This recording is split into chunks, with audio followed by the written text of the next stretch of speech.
কবর দিয়ে আর বসে বসে প্রায় রাত 8টা পর্যন্ত কাটছে। রাস্তার পাশ থেকে অসংখ্য মানুষ যাচ্ছে, তারা কেউ বাজার, কেউ খাবার, বিভিন্ন টাকা পয়সা অনেক কিছু সব রাস্তা থেকে নিয়ে যাচ্ছে।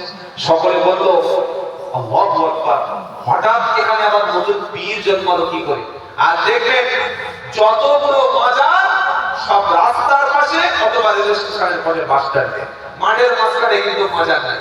যারা মাজার করে, এই মাজারের ব্যবসা যারা চালায়, তারা এত চালাক, এত ভয়ঙ্কর চালাক, তারা ঠিক বাস স্ট্যান্ডে রাস্তার পাশে খুব গুরুত্বপূর্ণ মানে লোকালিটিতে মাজার করবে। কোন মাঠের মাঝখানে মাজার পাবেন না। যেখানে লোক বেশি ভিড় করবে ঠিক সেই জায়গায় মাজার করবে। তো সন্ধ্যাবেলা যার গাধা মারা গেছে, মুড়ি উঠে দেখছেন সুবহানাল্লাহ সুবহানাল্লাহ।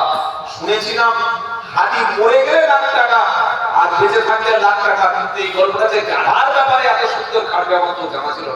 খুলে দেখছে টাকা পয়সা, বিভিন্ন সবজি, অনেক কিছু লোক সব দিয়ে গেছে একটা নতুন মাজার মনে করে।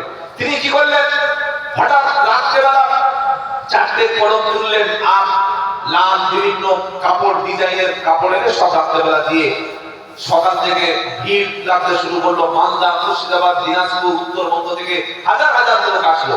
তিনি দেখলেন আমার আসল উদ্দেশ্য পূরণ হয়ে গেছে। এখন কি করলেন, এত ভিড় হচ্ছে দেখে একটা সাইনবোর্ড তৈরি করলেন। মাজার নামে একটা বোর্ড দিতে হবে, কি হবে, কি নাম দেওয়া যায়? নাম দিলেন হযরত গাদা শাহ রহমাতুল্লাহ আলাইহি। কি নাম দিলেন? হযরত গাদা শাহ রহমাতুল্লাহ আলাইহি।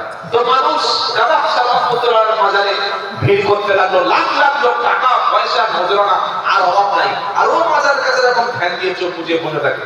এখন ওনার আসল যে পীর, মূল পীর সাহেব, যেখানে ওরা তো ব্রাঞ্চ, আর এটা কি ছিল আসল পীর, মানে স্টেট ব্যাংকের শাখা থাকে না, এটা আসল জায়গা। মূল পীর সাহেব খবর পেয়ে গেছে যে আমার আর মার্কেট খুব ভালো নয়, এখন আমার মুরিদের বাড়িতে ভিড় হচ্ছে, আর মুরিদ একটা নতুন মাজার পেয়ে গেছে।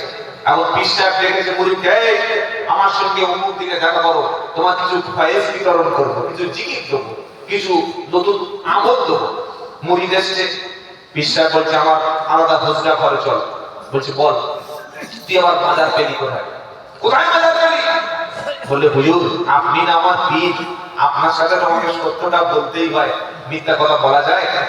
আপনি আমাকে যে গাধা দিয়েছিলেন, ওই গাধাটা মারা গেছে। আমি দেখলাম মরা গাধা নিয়ে কি করবো, কবর দিই। পুরো ঘটনাটা বললেন। তো তারপর থেকে এই ব্যবসা, কোটি কোটি টাকার ইনকাম। এখন আমি মার্সিডিজ বেঞ্চ করে ঘুরি। এখন লক্ষ লক্ষ মুরিদ। আগে আমার একটা বউ ছিল, আপনার স্ত্রীর অভাব।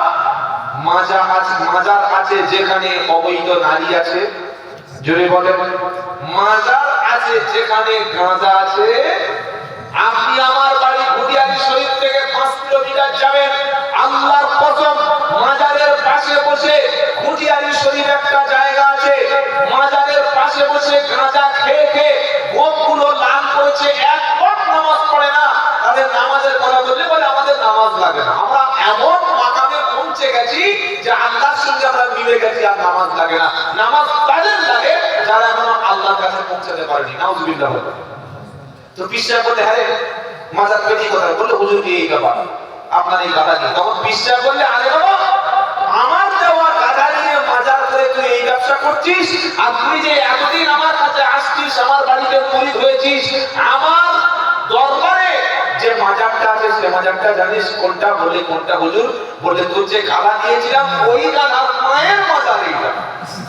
কি বললেন? ব্যবসা দেখেছেন?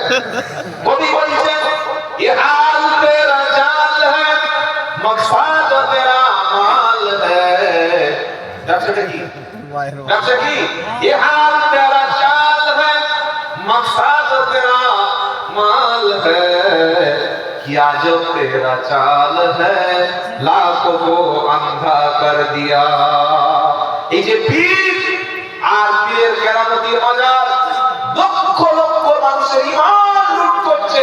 তাই তওবা করুন, এসব ভণ্ড পীর, ভণ্ড মাজার, ভণ্ড ফকিরের আড়ত যেখানে দেখা পাবেন সেখানে অ্যাটাক করে এদেরকে দূরে সরিয়ে দেবে। বলুন ইনশাআল্লাহ, বলুন ইনশাআল্লাহ। ইসলামে আলেমের কাছে বসুন, মাদ্রাসা ওয়ালাদের কাছে বসুন, ইমাম সাহেবের কাছে বসুন। পীর ফকির মাজারের সঙ্গে ইসলামের কোনো সম্পর্ক ইনশাআল্লাহ? মানুষ মারা যাওয়ার পরে তিনটি আমল। এক নম্বর হলো সদকায়ে জারিয়া, মসজিদ মাদ্রাসা করলে কবরে সওয়াব পাবে। দুই নম্বর হলো আপনি যদি দুনিয়াতে কারোর কোনো উপকারী ইলম দিয়ে যান, সেটার সওয়াব কবরে পাওয়া যাবে। ধরুন মাদ্রাসার হাফেজ সাহেব 5 জনকে হাফেজ করে গেল, মাদ্রাসার শিক্ষক আরো 5 জন মানুষকে কোরআন শিখিয়ে গেল। কোন মেয়ে ছেলে নিজে কোরআন পড়তে পারতেন, তিনি আরো 5টা মেয়েকে কোরআন শিখিয়ে গেলেন, এর সওয়াব কবরে শুয়ে শুয়ে পাবে। আর নবীজি বললেন 3 নম্বর, যদি কোন বান্দার সন্তান রেখে যায়, যে সন্তান মায়ের জন্য বাপের জন্য দোয়া করবে, এই সন্তানের দোয়া আব্বা আম্মার কাজে লাগবে। সুবহানাল্লাহ। কিছু যদি করতে না পারে 10 পিস কোরআন, 20 পিস কোরআন, 15 পিস কিতাব মাদ্রাসায় কিনে দিয়ে যান। বাপ মারা গেছে, একটা গাছ বসিয়ে দিন, গাছ বড় হয়ে তাসবিহ পড়বে, আল্লাহ জিকির করবে, এর জন্য আপনার আব্বা কবরে সওয়াব পাবে। কিছুই পাচ্ছেন না, 40 দিন গরু জবাই করে বিলাপ খাচ্ছে, খানা করছে, আবার মৃত্যু বার্ষিকী পালন হয়, হয় না? যারা পয়সাওয়ালা লোক, তাদের বার্ষিকীরা ঠিক নাই। জন্ম বার্ষিকী, মৃত্যু বার্ষিকী, বিবাহ বার্ষিকী, বাসর বার্ষিকী, আর কতটি বার্ষিকী। আল্লাহু আকবার। ইসলামে কোনো জন্ম দিবস, কোনো মৃত্যু দিবস নাই। কথা মনে থাকবে ইনশাআল্লাহ। কোরআন প্রথম শিক্ষা দিল বাপ মা, আর বাপ মার জন্য দোয়া করতে বলেছে। কে দোয়া করতে বলেছে? কি দোয়া? রাব্বির হামহুমা কামা রাব্বায়ানি সগীরা। সকলে বলুন রাব্বির হামহুমা কামা রাব্বায়ানি সগীরা। প্রত্যেক নামাজে বা যখন আমরা হাত তুলবো, আব্বার জন্য আম্মার জন্য আল্লাহর কাছে বলবো, আল্লাহ আব্বা আম্মা যাদের কবরে চলে গেছে তাদের প্রতি তুমি ক্ষমা করো। আমরা যখন ছোট ছিলাম, তারা যেভাবে লালন পালন করেছে, তুমি তাদের রহমতের চাদর দিয়ে কবরে শান্তি দাও। বলুন আমিন। দোয়া করব ইনশাআল্লাহ। বলে দোয়া করব ইনশাআল্লাহ। এই বাবাজিরা, আল্লাহর ভাইরা, দ্বিতীয় আয়াতে যেটা আছে সেটা হলো, দ্বিতীয় এই আয়াতের পরে অনেকগুলো আয়াত আছে, কয়েকটা শিক্ষামূলক কথা বলছি। দ্বিতীয় দুটো আয়াত পরে আল্লাহ বলছেন ইন্নাল মুবাদ্দিরিনা কানু ইখওয়ানাশ শায়াতিন। আল্লাহ বলছেন নিশ্চয়ই প্রয়োজন ছাড়া অতিরিক্ত খরচ যারা করে ওরা হলো শয়তানের ভাই। প্রয়োজন ছাড়া যারা খরচ করে তারা কি?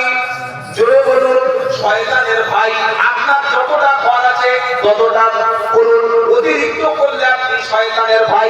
আপনার বছরে যে কটা পোশাক লাগবে সেই কটা কিনুন, প্রয়োজন ছাড়া অতিরিক্ত কিনে রাখবেন, শয়তানের ভাই। মসজিদ করেছেন 2 কোটি টাকা, ভালো, কিন্তু মসজিদের ইমামের মাইনে দিচ্ছেন না, মসজিদে কোরআন শিক্ষার ব্যবস্থা নাই, ওই মসজিদে টাইলস বসালেন, এসি লাগালেন। কে বলেছে আপনাকে খরচ করতে মসজিদে? যে মসজিদের যোগ্য ইমাম নাই, যে মসজিদে কোরআন শিক্ষার ব্যবস্থা নাই, ওই মসজিদে টাকা দেওয়ারও কোনো প্রয়োজন নাই। কথা মনে থাকবে ইনশাআল্লাহ। মসজিদে সেক্রেটারি বলছে মসজিদে এসি লাগিয়েছি, টাইলস দিয়েছি, 30 লাখ টাকা খরচ করেছি। কানে কানে জিজ্ঞাসা করা, আমি কত বেতন দেয়? বলে হুজুর বলবো না। কেন বলুন? বলে 5000 টাকা। 5000 টাকা? জোরে বলেন। আমার গাড়ি চালাবেন, আমার বাড়ি থাকবেন, আমার সাথে ঘুরবেন, 10000 টাকা বেতন দেবো। যদি কেউ থাকেন আমার সঙ্গে যোগাযোগ করবেন, 10000 টাকা দেবো, 10000 টাকা দেবো, যোগাযোগ করবেন। 250, 300, 400, 500 কিলোমিটার প্রতিদিন গাড়ি চলবে। আজকের মুর্শিদাবাদ, কালকের মালদা, তারপর দিনাজপুর, মেদিনীপুর, প্রতিদিন আলাদা আলাদা জেলা। 10000 টাকা দিলে একটা গাড়ি ড্রাইভার পাওয়া যায় না, আর 5000 টাকা দিবা, এই হিসাব কবে হবে? মসজিদ কোটি কোটি টাকা খরচ করে মসজিদ করা হচ্ছে। বলুন, মসজিদে কোটি টাকা খরচ করলাম, ইমামের বেতন দিলাম না, অযোগ্য ইমাম রেখে দিলাম, আর ইমাম আছে তো আছে, বাচ্চাদের কোরআন শিক্ষা দেয় না। মহল্লার মধ্যে ইমাম যদি না কোরআন শেখায়, ইমাম যদি না নামাজ শিক্ষা দেয়, ইমাম যদি না ইলমের আলোচনা করে, ওই বাচ্চাগুলো প্রত্যেক মানুষ হবে। কথা মনে থাকবে ইনশাআল্লাহ। তাহলে প্রয়োজন ছাড়া অতিরিক্ত খরচ করা শরীয়তের শয়তানি কাজ। যে কোনো ক্ষেত্রে যতটুকু প্রয়োজন ততটুকু খরচ করবেন। তারপর আল্লাহ পাক বলছেন ওয়ালা তাকতুলু আওলাদাকুম খাশিয়াতা ইমলাক নাহনু নারযুকুহুম ওয়া ইয়াকুম ইন্না ক্বাতলাহুম কানা খিতওয়ান কাবীরা। আল্লাহ পাক বলেন রুজির ভয়ে সন্তান হত্যা করো না। বহু মুসলমান আছে কোটি কোটি টাকার মালিক, একটা ছেলে, কটা জোরে বলেন, আর ছেলে হচ্ছে না। বললাম কি ব্যাপার? বললেন ব্যাপারটা কি বলো? বলছে খাওয়াতে পারবো না, মানুষ করতে পারবো না। মানুষের বাচ্চা বেশি না পশু পাখির বাচ্চা বেশি? জোরে বলুন। বাচ্চা বেশি কার?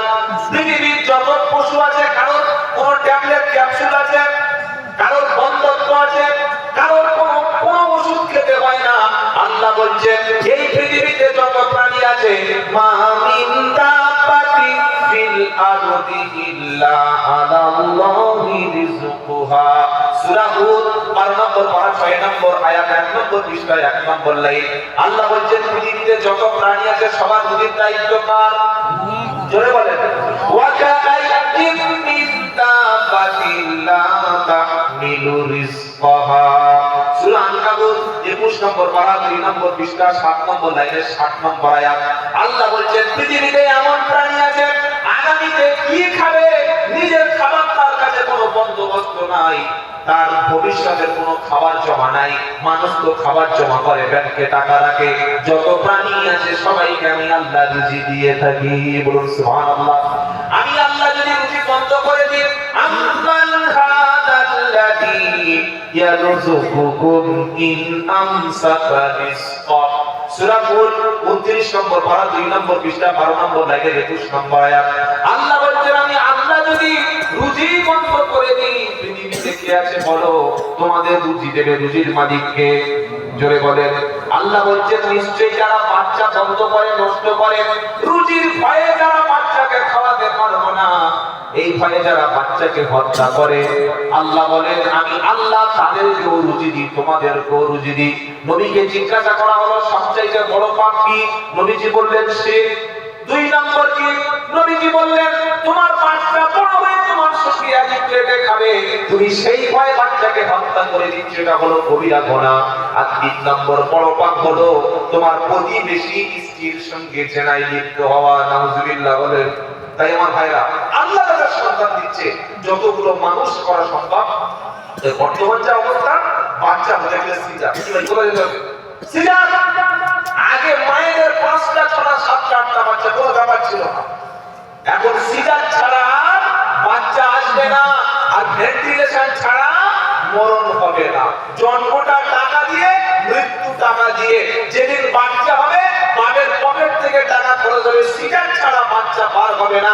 আর মরার সময় বাপ আইসিইউ ছাড়া মরবে না। যাওয়ার সময় টাকা, আসার সময় টাকা। সম্পূর্ণ একটা বিজনেস, একটা মেডিকেল বিজনেস চলছে। মৃত্যু আর জন্ম নিয়ে বিজনেস চলছে। যদি কোন মুসলমান একাধিক সন্তান তার নেওয়ার সুযোগ থাকে সে নেবেন, তবে বিবির স্বাস্থ্যের দিকে যদি ভালো ডাক্তার বলে আপনার বিবির আর বাচ্চা নেওয়া সম্ভব না, মারা যাবে, ভালো আল্লাহওয়ালা পরিষ্কার ডাক্তার বলে সেক্ষেত্রে আলাদা। খাওয়াতে পারবো না, বাচ্চা মানুষ করতে পারবো না, এই ভয়ে বাচ্চা না নেওয়া এটা হারাম এবং কবিরা গুনাহ। কথা মনে থাকবে। তারপরে আল্লাহ বলছেন ওয়ালা তাকরাবুস জিনা ইন্নাহু কানা ফাহিশাতান ওয়া সাআ সাবিলা। আল্লাহ বলছেন জিনা করো না, এটা বলে নাই। জিনা করা দূরের কথা, জিনার নিকটবর্তী হয়ো না। জিনা কার বলে? জিনা কার বলে? নারী আর পুরুষ একসঙ্গে মিলেমিশে ঘোরা, একসঙ্গে তাদের মধ্যে পর্দার ব্যবধান না থাকা, অবৈধ পুরুষ অবৈধ নারীর হাত ধরে ঘোরা, অবৈধ পুরুষ অবৈধ নারীর সঙ্গে রিলেশন করা, এটার নাম কি? জিনা। একটা কথা বলবো, কিছু মনে করবেন না। আল্লাহর খাস রহমতে আমি পশ্চিমবঙ্গ সহ আরো 5 থেকে 6টা স্টেট সফর করে দেখেছি। আপনাদের কথাটা বললে হয়তো অনেকে কষ্ট পাবেন। দক্ষিণ 24 পরগনা, উত্তর 24 পরগনা, নদিয়া জেলা আর এই মুর্শিদাবাদ জেলায় বেশ কয়েকটা থানায় যে জলসার নামে যে নোংরা মেলা চলে, দোকানপাটের রমরমা চলে, এইগুলো ইসলাম শরিয়াতে এলাউ নাই। এটা সম্পূর্ণ হারাম। এটা সম্পূর্ণ, জোরে বলে, হারাম। ইসলাম নারীকে নারীর জায়গায় রেখে অধিকার দিয়েছে, পুরুষকে পুরুষের জায়গায় অধিকার রেখে দিয়েছে। 364 দিন জলসা ছিল না, তাই জলসায় কোনো মেলা যদি বলেন ছিল না।